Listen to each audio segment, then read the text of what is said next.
Hey YouTubers, it's Charlie. This is going to be my Agent Carter episode 1 through 3 video. Just careful for spoilers if you haven't seen any of the season 2 episodes yet. I'm mostly going to be doing Easter eggs and kind of explaining how this fits into the Marvel Cinematic Universe. One of the big differences from season 2 is that it's actually doing a lot more stuff from the comics than it is from the movies. So because I'm probably not going to be able to do videos for every single episode, I'll explain the biggest stuff first. So first big WTF, the black goo that they're calling 0 Point Matter on the show is the Dark Force, which is actually something from the Doctor Strange comics. So you could say that this is more connected to Doctor Strange things like the Doctor Strange movie than the Captain America movies, which is kind of funny because season 1 was all about Captain America. But I think it's actually a really good thing for them to get out from under the Captain America movie shadow. It's just that all the big moments that people remember involving Peggy involve Captain America, so automatically everyone's mind goes to that when you mention Peggy Carter.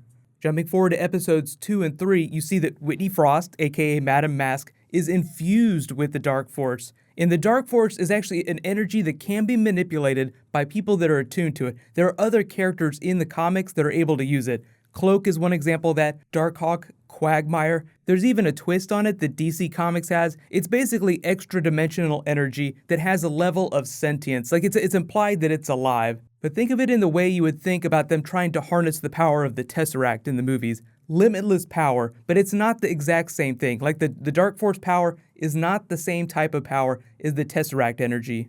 Agents of S.H.I.E.L.D. also did a version of Dark Force in Season 1 in an episode called Providence. It was like Season 1, Episode 18. They did the Blackout character. He is able to access the Dark Force. The way you see Whitney Frost using the power in Episode 3 is way cooler. If you're confused about how Whitney Frost killed her director, essentially what the Dark Force lets you do is absorb all forms of energy, and her using the power was more reactive, so she's probably going to learn to control it over the next couple of episodes.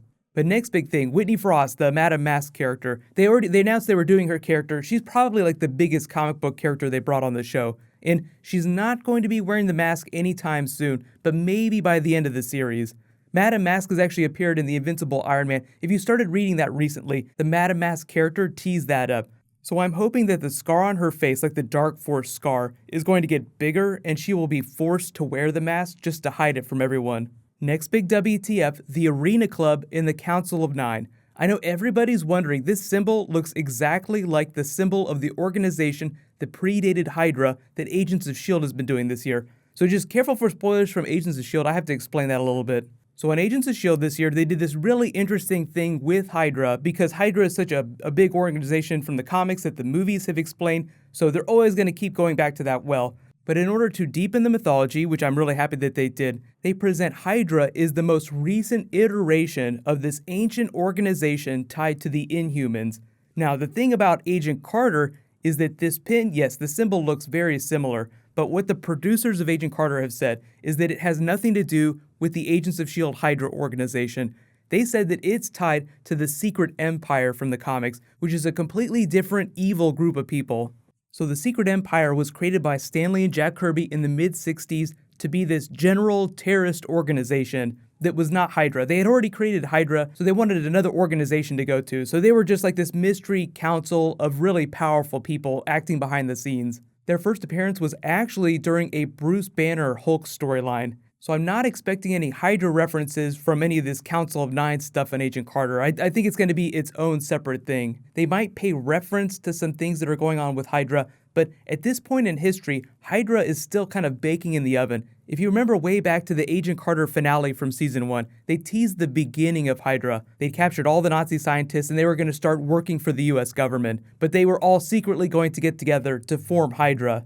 Moving on to Howard Stark things, always a lot of fun to see Dominic Cooper show up. He is operating a movie studio as a Stark would. It totally makes sense that he has business interests all over the world, so really you could do almost any kind of story with him anywhere in the world and it would be plausible. Like, oh, of course he has this secret research base in Switzerland. Oh, of course he has people working in Brazil. Of course he has this giant movie studio with all these PAs walking around that he's trying to have sex with.